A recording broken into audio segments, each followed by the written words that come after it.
साथियों नमस्कार, मैं दिनेश कुमार सिंह, पूर्व मंडलायुक्त चित्रकूट धाम मंडल। आज मैं पुनः एक नए विषय पर आपको जानकारी देने के लिए उपस्थित हुआ हूं। वह विषय है आबादी या ग्रामीण आबादी।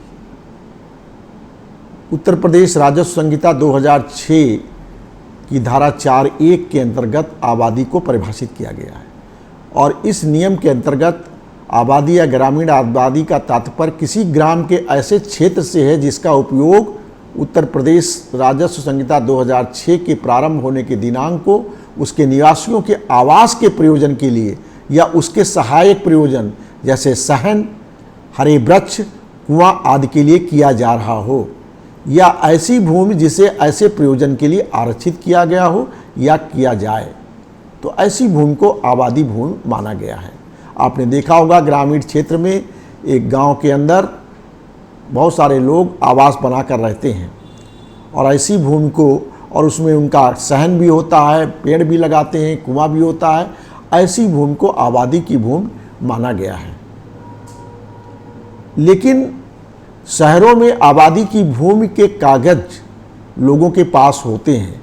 ग्रामीण क्षेत्र में आबादी में जो आवास बना होता है या घर बने होते हैं या जिस पर वो काबिज होकर के सहन बनाकर, वृक्ष लगाकर या कुआं आदि अपना खोद करके रह रहे हैं, लेकिन उसका उनके पास कोई सरकारी दस्तावेज ऐसा नहीं होता जिसके आधार पर वो कह सकें कि यह ज़मीन इस कागज़ के अनुसार उनकी है। और ये सरकारी दस्तावेज ना होने के कारण जैसे शहर में लोग अपने मकान और अपने प्लाट के आधार पर सरकार से कागज़ होने के कारण उनको बैंक से आसानी से लोन मिल जाता है, लेकिन ग्रामीण क्षेत्रों में कागज़ ना होने के कारण उनको लोन भी नहीं मिल पाता था। बहुत सारी समस्याएं थी। आज देश के आज़ाद होने के बाद इस समस्या का समाधान नहीं हो पाया था।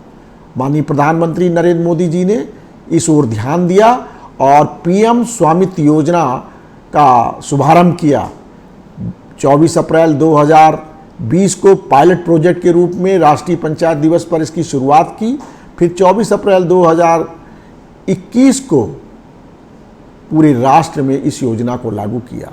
उत्तर प्रदेश में भी पीएम स्वामित्व योजना पर युद्ध स्तर पर कार्य गांव-गांव में हो रहा है।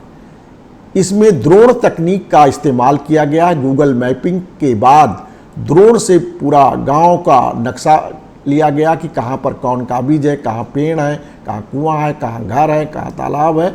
उसके आधार पर एक कागज़ तैयार करके लोगों को दिए गए। उस पर आपत्तियां लेने के बाद उसको अंतिम रूप दिया गया।